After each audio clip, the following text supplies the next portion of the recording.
예수님께서 너희와 너희의 자녀들을 위해서 울라고 하셨는데요. 이게 누구에게 하신 말씀입니까?를 먼저 생각해 보겠습니다.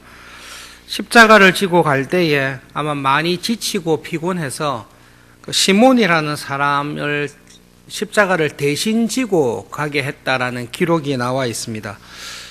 지금 아마 짧은 시간이지만 어느 정도인지 모르겠지만 시몬이 대신 십자가를 지고 가고 있고, 예수님께서 밤에 사로잡혀서 빌라도에 의해서 사형 언도를 받고 십자가를 지고 처형받으러 간다라는 소문이 아마 예루살렘에 다 돌았던 것 같습니다. 날이 밝고 아침이 되었을 때 그 소문을 듣고 또 십자가에 처형되는 사람이 3명이나 있다라는 것을 구경하기 위해서 많은 사람들이, 예루살렘의 많은 사람들이 거리에 나와서 십자가 처형을 지켜보고 있습니다.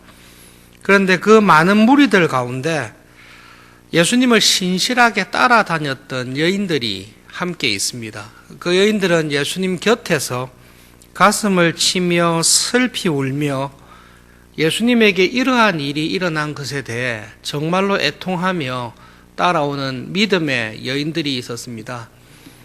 제자들이 다 도망갔는지 아니면 숨어서 지켜봤는지 알 수 없지만 자기 목숨을 부지하기 위해서 모든 제자들이 다 도망간 와중에도 예수님 곁에서 예수님이 고난당하는 모습을 보시고 맞고 상처받은 모습을 애통해 하시며 정말로 가슴을 치면서 애통해 하는 예수님 바로 곁에서 슬퍼하는 믿음의 여인들을 향해서 예수님께서 하신 말씀입니다. 그래서 오늘 이 말씀은 누구에게 주셨는가라고 물어보면 참으로 신실한, 정말로 믿을 만한 예수님의 공생의 사역을 통해 끝까지 물심양면으로 도왔던 믿음의 여인들에게 하신 말씀입니다. 2가지 말씀을 하셨습니다. 첫 번째로는 나를 위해서 울지 말라는 말씀입니다. 믿음의 여인들이 볼 때에 기가 막힌 일이 벌어지고 있습니다. 예수님에게는, 자기들이 기대했던 예수님에게는 도무지 일어나서는 안 될 일이 일어나고 있습니다. 어떻게 예수님에게 이런 일이 가능합니까? 그 모습을 볼 때에 너무 애통하며 슬퍼할 수밖에 없습니다. 그런데 예수님께서는 그 여인들을 향해서 나를 위해서 울지 말라고 말씀하십니다. 너희들이 볼 때는 내가 지금 이렇게 비참하게 죽는 것이 대제사장들의 시기와 질투, 그리고 정치적인 야합에 의해서 나를 죽이려고 하는 빌라도의 계략에 의해 어쩔 수 없이 아무런 손쓸 상황도 없이 비참하게 죽는 것처럼 너희들이 알고 슬퍼하는데, 그렇게 슬퍼하지 마라. 사실 메시아가 이 길을 가는 것은 하나님께서 정해놓은 길이다. 겉으로 보기에는, 현상으로 드러나기에는 속절없이 불의한 세력에, 시기하는 종교 지도자들에 의해서 아무런 대책 세우지 못하고 비참하게 끌려가고 죽는 것처럼 보이겠지만 사실은 그게 아니다. 이것이 메시아가 가야 될 길이고 하나님께서 나를 위해 이 때를 예비해 놓으신 길을 나는 가고 있다. 그러니 울지 말라고 말씀하십니다. 하나님 아버지께서 정해놓으신 길이 이 길일 뿐만 아니라 내가 자원해서 가는 길이다.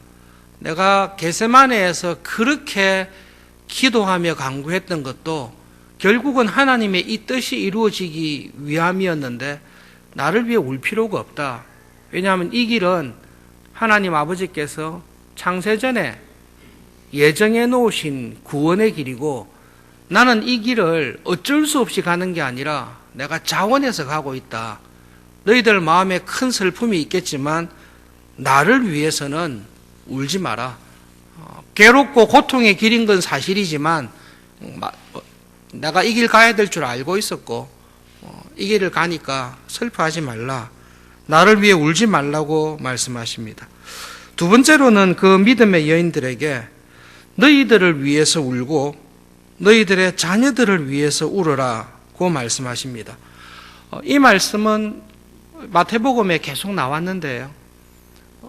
이스라엘 백성들을 향한 하나님의 심판이 예수님께서 죽으신 이후에 한 3, 40년 안에 예루살렘이 완전히 멸망당합니다. 그때에 지금 울고 있는 믿음의 여인들 가운데 살아있을 여인도 있을 수 있고, 아니면 이 여인들의 자녀들은 분명히 그 당시에 살아있었을 것입니다. 예수님께서는 지금 나를 위해서 우는 그 마음은 내가 잘 알겠는데, 내가 자원해서 가는 길이니까 그렇게 슬퍼할 필요는 없다.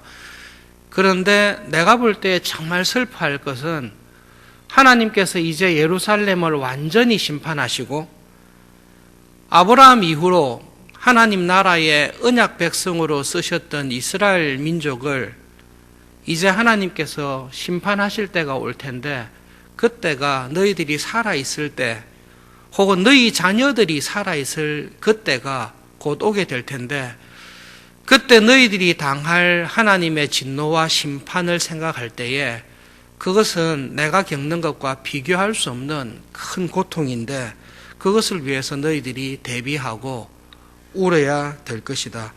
그러면서 하신 말씀이 있습니다. 그들이 푸른 나무에도 이같이 하고 있는데, 푸른 나무는 그 나무가 아직 생명이 있다는 거죠.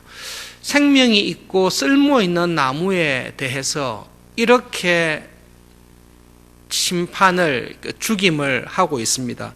그렇다면 살아있는 나무, 쓸모 있는 나무에 대해서 이렇게 심판을 하고 있는 그들, 마른 나무와 같이 완전히 생명이 없는 나무에 대한 하나님의 진노와 심판이 얼마나 크겠느냐.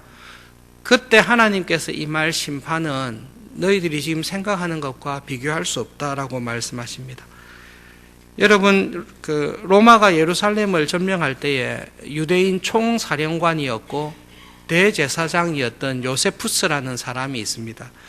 요세푸스의 전집이 많이 번역되어 있는데요. 한번 꼭 읽어보시면 도움이 많이 될 것입니다. 예루살렘 멸망할 때에 당했던 그 고난과 죽임을 생각하면 예수님께서 하신 말씀이 얼마나 심각하고 처참했는지 알 수 있습니다. 거의 다 죽입니다. 요세푸스의 기록만 봐도 한 100만 이상이 유월절과 절기를 지키러 왔다가 100만 이상이 이렇게 죽는데요. 너무 끔찍한 일들이 많이 있는데 그중 가장 끔찍한 것 중에 한 가지가 당시에 밭에 보물을 숨겨두듯이 유대인들 가운데 그 금이나 보석을 먹어서 배에 숨기기 위해서 이게 먹었던 사람이 있습니다. 로마 군인이 포로로 잡았는데 볼일을 봤는데, 대변을 봤는데 금이나 보석이 나오는 걸 봤어요. 그 이후로 잡혔던 모든 유대인들의 배를 다 갈라서 금을 찾기 위해서 죽인 기록들이 요세푸스의 기록에 나와 있습니다. 엄청나게 많이 학살을 당하게 됩니다. 본디오 빌라도가 예수님에 대해서 3번이나 무죄를 선언하면서 했을 때 마태복음에 의하면 그래도 예수를 죽여야 되겠다, 바나바를 살려야 되겠다라고 했을 때 빌라도가 아무 성과가 없는 것을 보고 오히려 밀란이 나는 것을 두려워해서 물을 가져와서 손을 씻으면서 이런 말을 합니다. 이 사람의 피에 대해서는 나는 책임이 없다. 그렇게 이야기했을 때 백성들이, 대제사장들이 대답할 때에 그 사람의 피를 우리와 우리 자손에게 돌리십시오. 그 이야기를 하게 됩니다.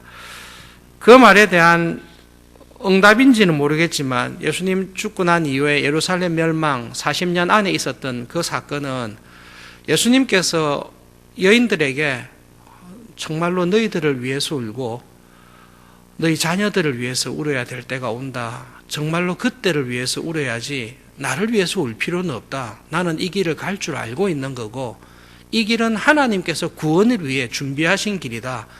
나는 자원해서 가고 있다 말씀하십니다. 여러분, 오늘 말씀을 보면서 우리가 기도할 때에 꼭 기억했으면 하는 말씀이 있습니다. 하나님께서 우리를 쓰실 때가 있고 우리를 쓰시는 일을 중단하실 때가 있습니다.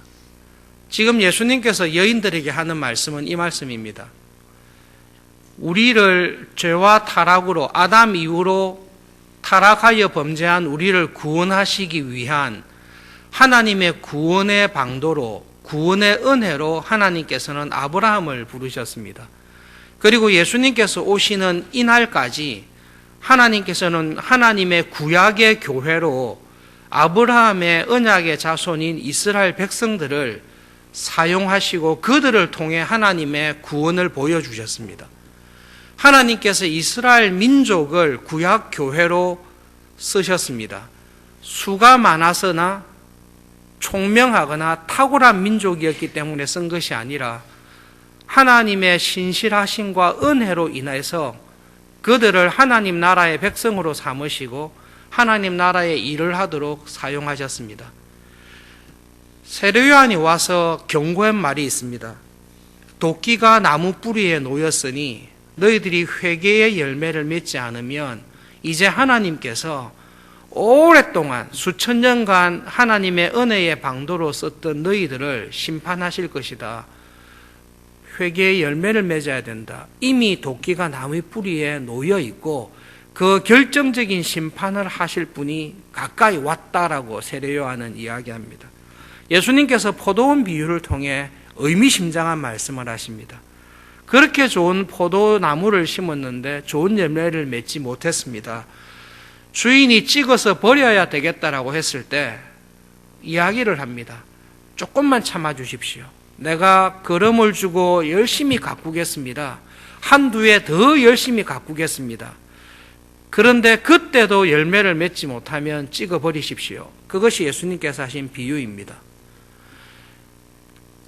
세례 요한을 통해 하신 말씀, 예수님께서 오셔서 하나님의 나라에 관한 말씀을 하시고 하나님께서 마지막으로 기회를 주는데 지금 이 회개의 때에 회개하고 하나님의 원하시는 믿음의 열매를 맺지 아니하면 결정적으로 이스라엘을 하나님께서 심판하실 것을 말씀하고 계십니다.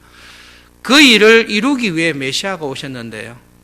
그 메시아를 거절하고 구원의 길을 반대했던 이스라엘에 대해 하나님께서는 심판하실 것을 예수님을 통해 말씀하십니다. 그날 이후로 예수님 재림하실 때까지 학자들마다 약간의 견해의 차이가 있습니다만은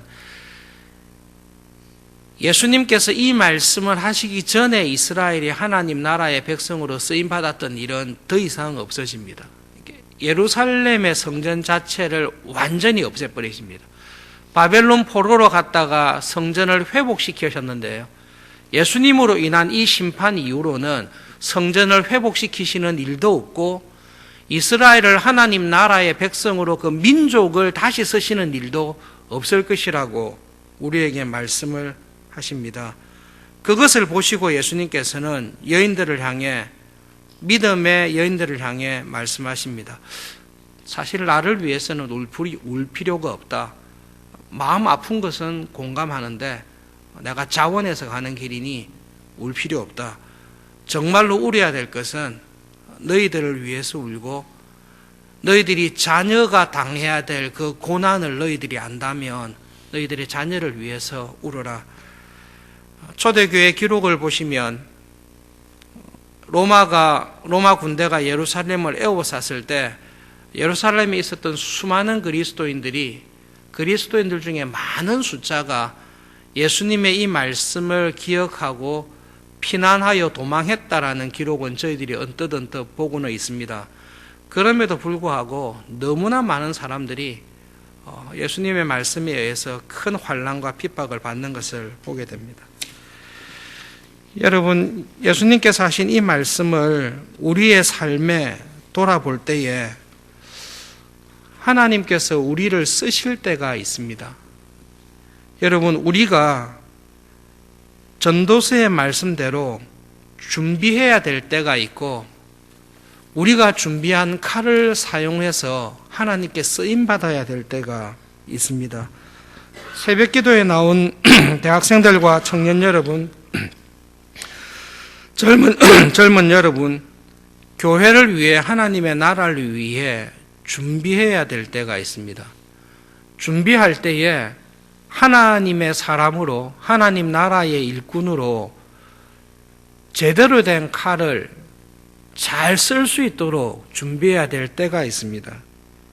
그리고 지금 직분을 맡으신 여러분, 하나님께서 직분을 맡으시고 은혜 주셔서 나를 쓰시고자 할 때가 있습니다.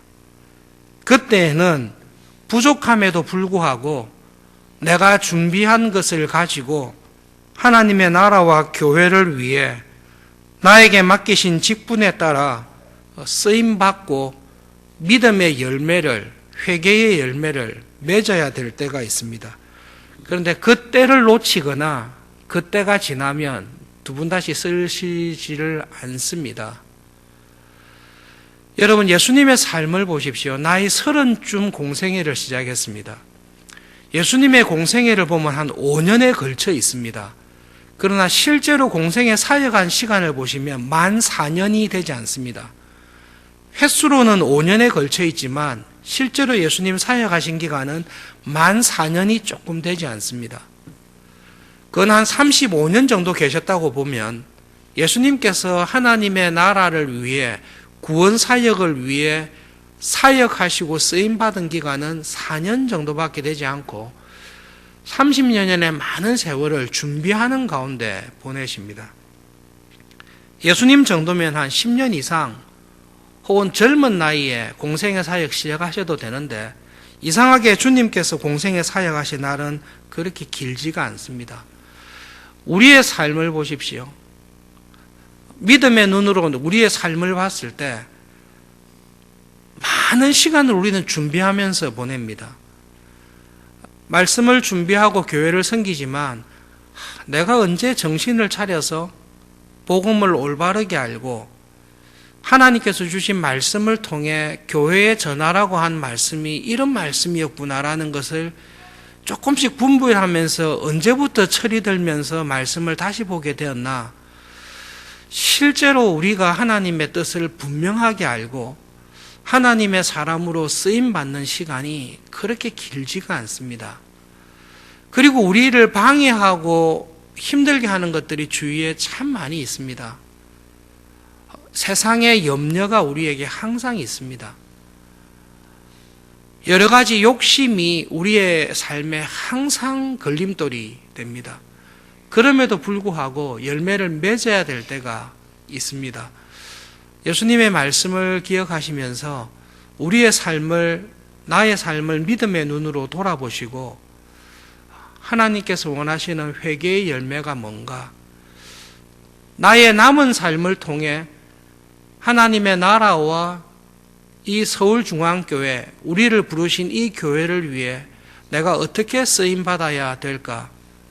무엇을 준비해야 되고 어떤 칼을 준비해야 되고 어떤 선한 열매를 맺어야 될까? 그것을 하나님께 기도하시면서 좋은 열매를 맺으시는 삶이 될 수 있기를 간절히 바랍니다. 오늘 하루 여러분이 있는 모든 장소에서 하나님이 보시기에 회개의 열매를 맺고 믿음의 좋은 열매를 맺는 주님과 동행하시는 하루가 되기를 간절히 바랍니다.